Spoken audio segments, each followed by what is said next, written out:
바로 1단원부터 시작을 하겠습니다. 제일 처음에 수열의 극한을 배우는데요. 수열의 극한은 수학 2에서 함수의 극한을 이미 배웠습니다. 그리고 수학 1에서 이미 수열도 배웠습니다. 그거 두 개가 믹스되어 있다는 느낌으로 이해하시면 돼요. 그래서 함수의 극한보다 조금 폭이 좁습니다. 예전 교육과정은요. 수열의 극한을 먼저 배우고 그 다음에 함수의 극한을 배웠었어요. 수열의 극한 먼저 배우고 함수의 극한 배웠었는데 교육과정 바뀌면서 미적분하고 수투로 이렇게 쪼개지면서 여러분들은 함수의 극한을 수학 2에서 먼저 배우고 그 다음에 수열의 극한을 미적분에서 배우고 그 다음에 다시 또 미적분 후반부에 함수의 극한이 또 나오게 됩니다. 단 그 함수는 지수로고 삼각함수 되는 거죠. 자, 일단은 수열의 극한을 하는데 이렇게 막 공식들이 막 쫙 있거든요. 근데 이런 것들은 이제 최종적으로 외워야 되는데 그 전에 잠깐 이야기를 하면은 이런 걸 떠올려 보는 거야. 첫 번째 항이 1입니다. 수열이에요, 수열. 그 다음 2분의 1이야. 그 다음에 4분의 1이야. 그 다음에 8분의 1이야. 어떻게 생긴 수열인지 알겠습니까? 첫째 항이 1이고 공비가 2분의 1인 등비 수열을 지금 쓴 겁니다. 이거를 쭉 갔을 때 n번째 항은 뭐냐면요. 2의 n-1제곱분의 1 뭐 이런 식으로 n번째 항을 이게 an이라고 표현할 수가 있는 거죠. 이렇게 이게 a1이고 이게 a2고 어떻게 알겠습니까? 근데 여기서 끝나는 게 아니라 더 점점점 가면은 이 값이 더 작아지지 않겠습니까? 그때 이 값이 얼마에 한없이 가까워지는지를 궁금해하는 개념이 바로 수열의 극한이 되겠습니다. 이걸 식으로 쓰면요. 이렇게 리미트 n이 무한대로 갈 때 an 이런 기호를 씁니다. 그러니까 함수에 관해서 많이 봤던 개념이죠. 리미트는 극한의 의미고요. n이 무한대로 간다는 말은 수열의 항이 이렇게 무한히 쫙 간다는 뜻인가 이렇게. 그때 an 이라는 것은 이 n이 무한히 커지면은 이렇게 생긴 수열이 과연 어떤 값에 한없이 가까워지느냐? 중요한 거는요. 어떤 값이 되느냐가 아닙니다. 어떤 값에 가까워지는지에 대한 그 어떤을 물어보는 겁니다. 극한 개념 혼동하는 학생 중에서 이 값이 얼마가 되지? 이거 얼마가 있습니까? 정답은 0이죠. 무한히 작아지기 때문에 0이 가까워집니다. 그런데 이게 절대 0이 되지는 않거든요. 근데 0이 되는지 안 되는지 중요하지 않습니다. 극한의 개념은요. 얼마에 가까워지는지에 대한 그 얼마가 궁금한 거야. 예를 들어서 내가 시험을 보는 좀 약간 안 맞나? 예를 들어서 내가 키가 크는데 175, 176, 177, 178, 179 이렇게 해서 이제 고등학교 때 키가 자랐어요. 그러다가 179.9, 179.99 군대 갔다 오면 179.999 이러면서 영원히 180은 안 되는데 180에 한없이 가까워진 상태가 된다고 하면은 그때 내 키의 극한은 180이라고 말하는 겁니다. 얘는 근사하고 약간 달라요. 근사가 아니죠. 선생님이 함수 극한에서 얘기했던 것들인데 미적분부터 같이 공부한 학생들은 다시 한번 그래서 그 얼마가 되는지를 의미하는 거고요. 요걸 이제 복잡한 식에 대해서 계산하게 되면은 2단원이 되겠습니다. 선생님 잠깐 비교를 해볼게요. 수열의 극한하고요. 여러분이 이미 공부했던 함수의 극한 잠깐 비교를 한번 해봅시다. 뭘 비교하느냐? 일단 표현 과정은요. 이렇게 표현합니다. 리미트 n이 무한대로 갈 때 an을 나타내는 거고요. 함수의 극한은 리미트 x가 a로 갈 때 fx 이렇게 표현하는 겁니다. 이 차이 알겠죠? 근데 함수의 극한은요. 요 x가 무한대로 가는 경우도 여러분이 구할 수가 있고요. x가 마이너스 무한대로 가는 경우도 할 수 있고요. x가 이렇게 특정한 값 a로 가는 경우도 할 수 있고요. a 플러스로 가거나 a 마이너스로 가는 경우 전부 다 할 수가 있습니다. 그러니까 함수의 극한은 훨씬 더 폭이 넓다는 말이 이 말인 거야. 어떤 함수 그래프에 대해서 이렇게 다루는 겁니다. 그러면서 이제 함수의 극한은요. 연속 불연속 개념이 있습니다. 왜냐면은 이 x가 무한히 커지더라도 연속적인 x값을 쫙 가지면서 무한히 커지는 상태를 떠올리시면 되는데 수열의 극한은요. 이게 무조건 플러스 무한대로 가는 경우밖에 없어요. 항 번호가 마이너스 무한대 안 됩니다. 항 번호가 뭐 특정한 값, 루트 3 이런 거 안 되는 겁니다. 그래서 이게 일단 가장 큰 차이점이에요. 되겠습니까? 그 다음에 수열 자체의 특징이 n이 뭐가 되는 거야? 당연히 불연속이지, 불연속. 불연속. 다시 말하면 이 n 값은 오직 자연수 값만 가질 수가 있습니다. 반면에 함수의 극한에서 요 x는요. 뭐 연속일 수도 있고 보통 일반적으로 우리가 연속함수를 주로 다루잖아요. 그래서 연속일 수도 있고 뭐 또는 이게 뭐 아닐 수도 있고 이런 상태인 겁니다. 그러니까 수열의 극한과 함수의 극한의 그 표현 방법 차이가 있고 어쨌든 목적은 똑같습니다. 이 극한값이 얼마인지를 계산하는 겁니다. 이 극한값이 얼마인지를 계산하는 겁니다. 함수의 극한은 일반적으로 그래프를 통해서 구합니다. 수열의 극한은 수를 나열해서 구하는 게 일반적이고요. 조금 더 쉽게 구하는 방법이 있는데 좀 이따가 이야기를 하겠습니다. 일단은 그래서 수열 단원의 특징상 굉장히 중요한 게 규칙성을 발견하는 게 굉장히 중요합니다. 그리고요. 수열의 극한을 아까 쌤이 쉽게 구하는 방법이 있다고 했는데 이 수열의 극한에 관련된 뭐 활용 문제가 나오기도 하고 연산 문제가 나오기도 합니다. 보통 활용 문제가 좀 어렵기도 한데 그 활용 문제 역시 어떤 일정한 패턴이 있거든요. 쌤이랑 같이 얘기하겠습니다. 근데 어찌 됐건 최종 목적은 얘를 구하는 거야. 그러면 여러분들 공부를 할 때 어떤 순서로 문제를 푸냐면은 문제가 나오면 일단은 이 문제를 수열의 극한 문제라 생각하지 마시고 그냥 수열 문제라고 생각을 해서 AN을 먼저 구합니다. 그러니까 얘를 먼저 구하는 거야. 다시 말하면 얘를 보면서 n번째 항이 이것인 걸 먼저 구하는 겁니다. 이해되겠습니까? 그 다음에 여기 주어진 식만 딱 보고 이걸 가지고 리미트 n이 무한대로 갈 때 an을 구하는데 이거는 수열의 특징을 보는 게 아니라 이제 그냥 오직 이 계산만 하는 거예요. 근데 이 계산은 함수의 극한하고 완전히 똑같습니다. 함수의 극한에서 n이 무한대로 가는 경우 뭐 해서 무한대분의 무한대꼴 뭐 0분의 0꼴 뭐분의 뭐꼴 다 똑같은 방법으로 구하는 거예요. 그래서 여기까지는 수열 단원에서 배웠던 내용. 여기까지는 함수의 극한에 배웠던 내용으로 생각하시면서 여러분들이 이 단원 적분을 해주시기 바라고요. 자, 그러면 하겠습니다. 정석 교재의 내용을 보면서 가볍게 정리를 해볼게요. 좋습니다. 수열이 있는데 n이 무한대로 갈 때 이 값이 알파에 한없이 가까워지면 그래서 하지만 극한 값이 알파가 되면 우리는 알파에 수렴한다고 말하고요. 그렇지 않은 모든 경우는 전부 다 발산한다고 말하는데 함수가 똑같죠. 양의 무한대로 발산할 수도 있고요. 음의 무한대로 발산할 수 있고요. 그 다음에 뭐 진동하는 것처럼 그래서 이런 거 수열인 거죠. 마이너스 1의 n제곱. 첫 번째 항은 마이너스 1, 그 다음 1, 마이너스 1, 1, 마이너스 1, 1. 이런 수열이 있습니다.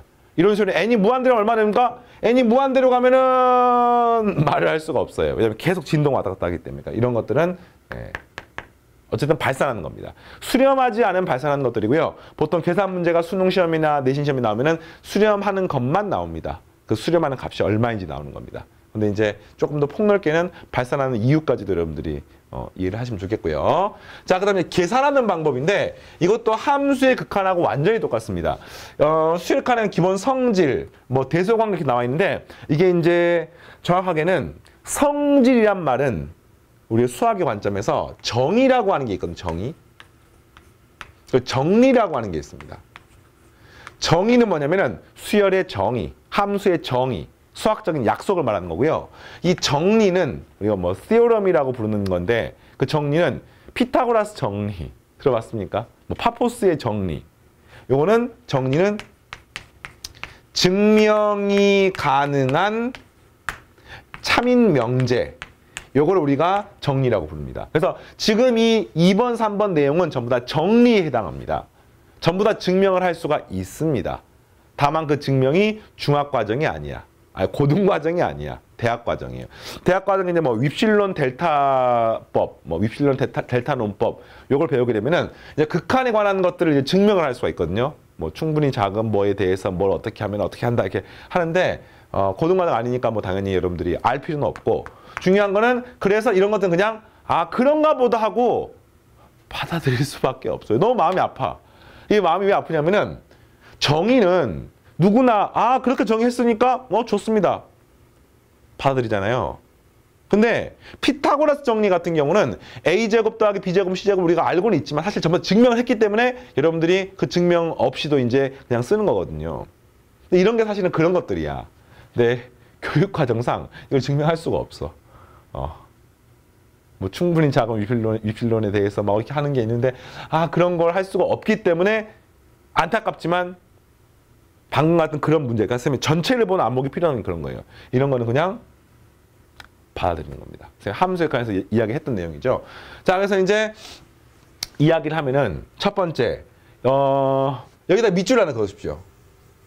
그리고 수렴할 때 라고 써놓으십시오. 무슨 말이냐면 이 수렴하는 경우, 그러니까 수렴하는 수열 A, B에 나왔잖아요. 이게 수렴하는 경우만 1, 2, 3, 4가 성립하는 겁니다. 보통 이제 학교 내신 시험, 수능은 잘 안 나오는데 내신 시험에 OX 문제, 기억 니은 디귿 문제가 나옵니다. 극한에 관한 기억 니은 디귿 문제 나오는데 그게 이제 요런 1번, 2번, 3번, 4번 성립하냐고 물어보는데 성립하지 않아. 왜 그런가 봤더니 수렴한단 말이 꼭 빠져 있으면은 1, 2, 3번, 4번이 수렴하지 않을 수도 있습니다. 뭐 예를 들자면 이런 거예요. n이 무한대로 갈 때 an, bn이 알파, 베타야. 아닐 수 있습니다. 뭐 이런 거예요. 리미트 n이 무한대로 갈 때 an, bn은 리미트 n이 무한대로 갈 때 an하고 리미트 n이 무한대로 갈 때 bn하고 뭐 이거 똑같다는 말 지금 써놓은 거 아니겠습니까? 3번 문제가. 3번 문제가. 그래서 이제 과거에 어떤 문제 나온 적이 있냐면 이런 게 나온 적이 있어요. 리미트 n이 무한대로 갈 때 an, bn이 0이면 리미트 n이 무한대로 갈 때 an이 0이거나 또는 리미트 n이 무한대로 갈 때 bn이 0입니다. 라고 하는 명제가 참입니까? 거짓입니까? 물어보는 겁니다. 그러니까 이거는 곱한 게 0이면 둘 중에 하나가 0입니까? 물어보는 건데 당연히 거짓이죠. 거짓. 되게 이상하다. 왜 거짓이지? 발레가 있습니다. an이 10, 10, 10 이렇게 가는 수열이고요. 그 다음 bn은 01, 01, 01 이렇게 가는 수열이면은 분명히 이거 두 개 갖다가 곱하게 되면은 항상 0, 0, 0, 0, 0이니까 이 값이 0인 게 맞습니다. 그러나 둘 중에 하나 극한을 0이라고 말할 수가 없는 거죠. 이런 발레가 있는데 이 발레를 외워야 되느냐? 그렇지 않죠. 이게 논리적으로 접근이 가능합니다. 연습 문제 할 때 아마 여러분들 간단하게 얘기가 될 텐데 이 논리적으로 이게 성립하면은요. 이게 성립하면은 당연히 이거는 수렴하는 경우는 되는 겁니다. 그러니까 쉽게 말하면 an, bn이 0이란 말은 요것도 곱한 게 0이라는 뜻이잖아요. 그럼 만약에 수렴하면은 요 값은 알파고 요 값은 베타니까 알파 곱하기 베타가 0이면 당연히 알파는 0이거나 또는 베타는 0이라고 말할 수가 있습니다. 근데 선생님이 붙어서 요런 예는 뭡니까? an하고 bn이 수렴하지 않는 예인 겁니다. 그러면서 이런 예들이 있기 때문에 이 명제가 틀렸다는 문제가 내신 시험에서 자주 나오는 형태 중에 하나인데 이거를 이제 외우는 게 아니라 전체를 아까 봐야 돼요. 지금 여기 있는 내용 중에서 수렴하는 경우에만 성립한다는 이 말을 기억하는 겁니다. 그러면 수렴한다는 말이 문제 있는 점을 보는 거야. 없으면 생각하는 거지. 어떤 부분이 잘못됐지. 알겠습니까? 그래서 일단은 실수배는 앞으로 끄집어 나와서 쓸 수가 있고요. 합과 차는 각각 수렴하는 것을 합차로 만들 수 있고요. 곱도 만들 수 있고요. 나눗셈도 분모가 0에 만들 수 있습니다. 그러니까 1, 2, 3, 4번은 뭐 이거 뭐 열 것도 없네 이렇게 느낌 들겠지만 방금 파고들면은 3번 같은 경우에 이런 문제가 나올 수가 있는 거예요. 대단하지 않습니까? 다 이게 이제 과거 고3 문제에 나왔던 문제들이에요. 자, 그 다음에 수열 간 대소관계. 이것도 중요한 포인트가 몇 개 있습니다. AN, BN, PN이 BN이 AN보다 크거나 같고 AN의 극한이 알파고 BN의 극한이 베타면 극한도 언제나 베타가 더 크다. 알파, 베타 중에서 크거나 같다. 쉽게 말하면 수열이 더 컸을 때는 이게 부등호방의 극한도 변하지 않습니다. 이겁니다. 이거 중요한 포인트가 하나 있죠. 여기도 동그라미 쳐놓으십시오. 다시 말하면 이 등호가 어떻게 바뀌냐면요. 만약에 AN이 BN이 이렇게 된다고 하더라도요. 이거 리미트 n이 무한대로 갈 때 an하고 리미트 n이 무한대로 갈 때 bn은 여전히 여기에 등호가 들어갑니다. 그러니까 등호가 없든 있든 여기 무조건 들어가는 겁니다. 그게 왜 그러냐고 물어보시면요. 극한의 개념과 관계가 있어요. 만약에 an이 n분의 1이야. bn이 n분의 2야. 그럼 당연히 n분의 2가 n분의 1보다 무조건 큰 거 아닙니까? 무조건 큰 거 아닙니까? 이게 큰 거 아닙니까? n이 양수니까. 근데 이것의 극한은 0이고요. 이것의 극한은 0입니다. 그 둘은 완전히 0으로 똑같습니다. n분의 1이 0 안 되는 거 아닙니까? 아니죠. 극한의 개념은 얼마에 한없이 가까워지느냐에 대한 그 얼마를 말하기 때문에 완전히 0이 되고요. 완전히 0이 되니까 이거 두 개는 같을 수가 있는 겁니다.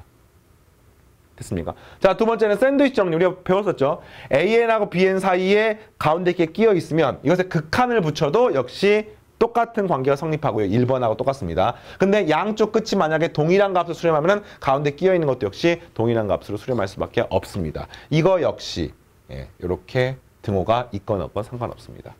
4번은 분모가 0이 아닌 것도 따로 표시하면 한 3가지 정도가 중요합니다. 첫 번째, 수렴한다는 사실. 두 번째, 나눴을 때 분모 0이 아닌 거 당연한 거지. 그다음 세 번째, 등호의 성립 여부. 이 3가지를 기억하시면서 수렴 역할을 정리하면 되겠습니다.